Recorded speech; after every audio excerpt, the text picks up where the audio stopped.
It's the other people show. We gotta do the mic test, don't you know?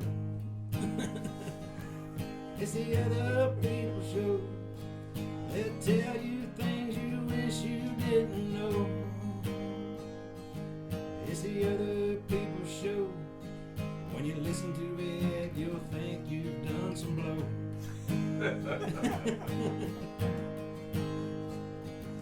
It's the other people show. Have so much fun, it'll go so fast, it'll never go slow.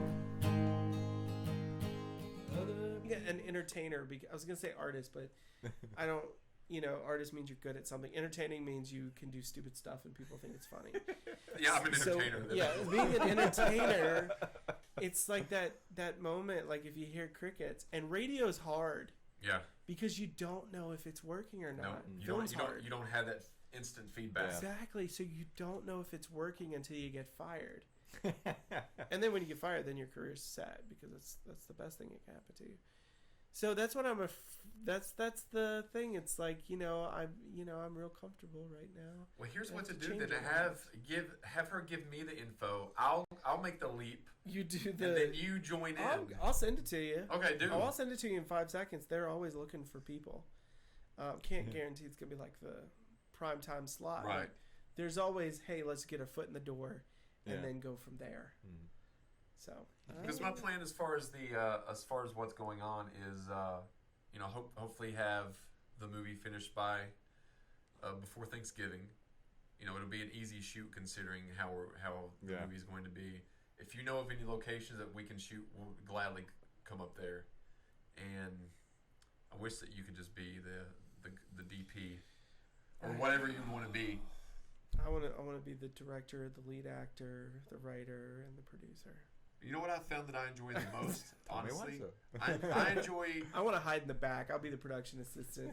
I enjoy now more directing and writing than I do acting. Really? I mean, I enjoy being in front of the camera, but I don't want the lead role anymore. Yeah. I enjoy the creative process. It's hard. I can't. I've never really directed myself. Yeah. So I don't really know, but I can't imagine that it's gonna I don't know. Plus, when you have a director there, the director's like, oh, that was, when I have actors, I'm like, no, that wasn't any good. Or, no, that was great, depending on how sensitive my actor is. Because whenever I see myself acting, it's never good. It's always garbage. Yeah. I'm not you. I'm never Whenever I listen to myself, it's always garbage. Never. And it's like, we can't look at it objectively, though. No, you really can't. So it's like, yeah, that's why I don't think I could ever. At this point, it's even getting hard for me to direct. I've directed some other people's stuff before, and it's really hard because I don't know the motivation behind a lot of the. So you had rather direct your own writing? Yeah, Larry. So this one we did for the 48, I wrote.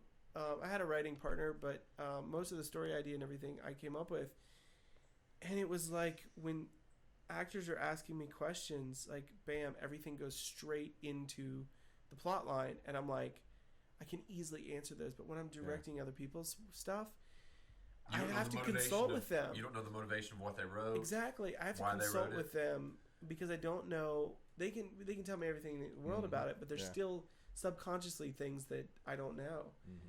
And so that's why it's so hard. So it's like, and the other problem is I'm not that great of a writer. I understand how to write, but I'm just not that good at it. So I collaborate. I love collaboration. I used to not at all, but now I love collaboration. Mm-hmm. My actors have so much say. And then I have a couple of people I talk to, and I'm like rip this script apart. And if I don't like it, I'm gonna go back to what I had before, but rip it apart. And see, what's helped my writing honestly is the grad school classes, because it's all screenwriting classes basically. That's awesome. And I get instant feedback from other students who know nothing about me, other than what I'm writing, and then the professor. So when he actually said that about what I handed in the other day, I was like, wow, because he's been harsh. He's not been really harsh on me, but I've seen some feedback, and he'll tell me, you need to do this isn't good, this is great.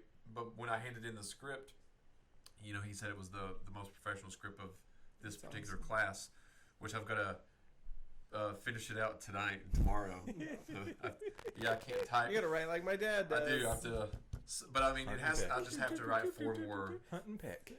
I just have to write 4 more pages, so It won't take long. That doesn't take. Well, the good news though is I've upgraded from caterer to a bottle opener. Yes. Oh yeah, he's the bottle and medicine bottle, metal bottle opener.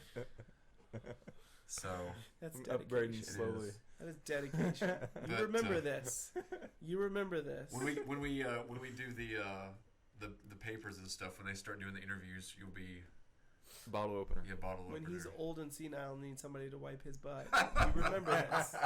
Okay? He opened up your bottles. Yes.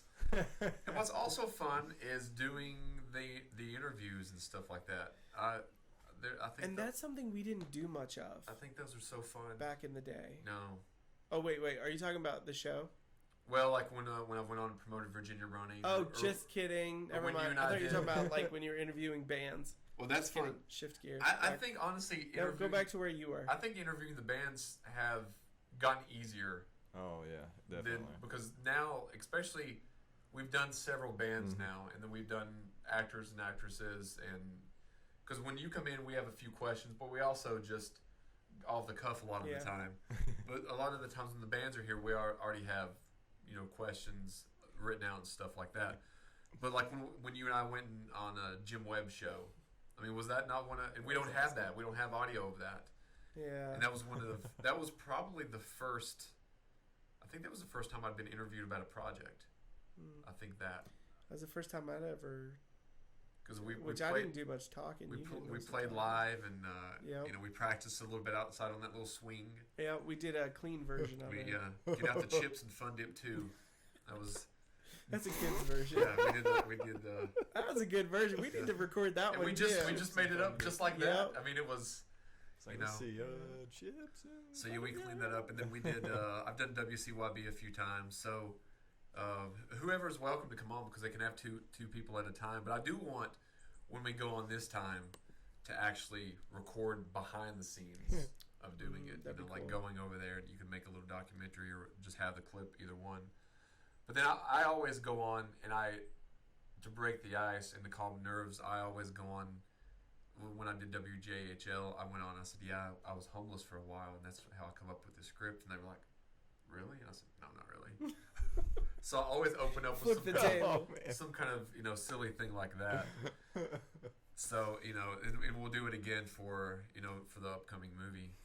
So I'm looking forward to that, and hopefully you can be involved as much as possible. I want to see the script. So I'm excited to see the script. Send you. What do you write on? Just a word. No, actually, the script. Celtic. Oh yeah. I love it. I write everything on that. Yeah. Because I mean, it's already formatted for you. It saves a lot of time. It's like tabs and enters. Yeah, to get you where you need. And that's to what go. I was telling you about the other day. Yeah. It's like Notepad. I've got three unproduced scripts upstairs in the closet. I've got a zombie, and then that zombie one. I've got a zombie one. The one the Brilliant Dance, the actual script of that. Oh yeah. One that this guy that I worked with at the radio station called Summer in the Sun. It's about a radio crew that goes to Los Angeles. That's cool. Then Virginia Running, and then the one I'm writing now, so that'll be 5. Nice. So only Virginia Running is the only one that's been... I want to...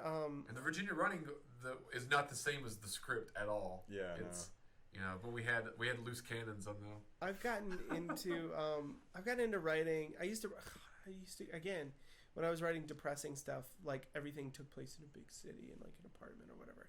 And now I'm getting away from that. Now I'm like, that's why I'm loving learning like all this like culture stuff. Right. Is because you can incorporate a lot of that stuff in.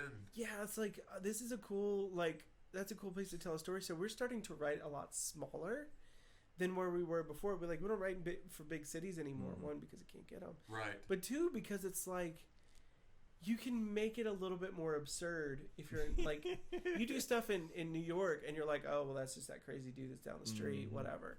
But you write it in like a smaller or mid-sized town or city, and now all of a sudden it becomes quirky and like fun. Like you'll see in the movie that we just did, we have one aspect of it where it's like like if it was in a city, it would be completely different. But the fact that we do it in like a small town, you're just like, this is so ridiculous. Yeah. This makes absolutely no sense. So like I've always wanted to write one about like the radio show. Like that's always been something I've wanted to do, is like just the workings. Pretty much everything's based around this like radio show, kind of like what we used to do. and like in a small town, and just kind of figure out like let's come up with really cool stories and things like that. And there's so many elements out there that are almost like almost written for you. Right. It's like just figure out a way to make them fun and dramatic. Like Funny Farm, the mailman that would come flying down the road, throws it out the window, and just cackling. That's a funny movie, Funny Farm. He's like, one thing I can't. When I set out to write something funny, I can't. I can write more drama than comedy, which is weird. It's easier. Easier to. I'll tell you how because a lot of the things that I find funny, like Virginia Running was supposed to be a romantic comedy. It didn't turn out that way at all. It didn't turn out that way at all. So when we recut it the second time, we played up the more dramatic aspect because people, when we screened it, were crying. And did you ever anticipate that at all? No. I never anticipated that. And people didn't laugh where I expected them to laugh. That's a tough thing. But they laughed in places that I didn't expect. Yeah. Which can also be a tough thing. So I was like, we've made a drama. But the biggest thing is going back to collaboration. Like if I'm writing a dramatic script, I can write it by myself. I like people there to help me with hitting beats. Mm-hmm. But when I'm writing anything comedy, I need other people. Yeah. And I need certain other people. Right. Yeah. Some people that just don't work, but I need certain other people to bounce stuff off of, and then you can tell if it's fun or not. Right. Because sometimes it's funny in your head, but once it's on paper, you're like, this is Ooh. garbage. Yeah. But having people there and collaborating with actors, if you have good comedic timing actors, you can really get some fun stuff across. Mm. But again, that's taken like years of writing, just like total crickets. Like stuff just like completely bombs, and you're like, why is this bombing? Right. And it's like, what's funny, but you just can't get there. You can't translate it to page. Yeah, and I feel like finally at my ripe old age of 33, I'm finally starting to hit, maybe I'm in the right town now. I've found the right category. I've found where I need to be. Okay, now let me figure out where the heart of this is. Right. And so that's why I'm itching to write something funny. I'm writing kind of a dramatic film right now, but I'm like, man, I want fun again. I mean, Fun's too much fun. There's too much drama in this world. There's some humor in the story that I'm writing, but it's more dark humor. But it's everything that I'm writing now happened, so it's not like I'm pulling from my imagination. Because a lot of the situations that have occurred here, you would think that only happens in a movie. Like as you read some of these, you will see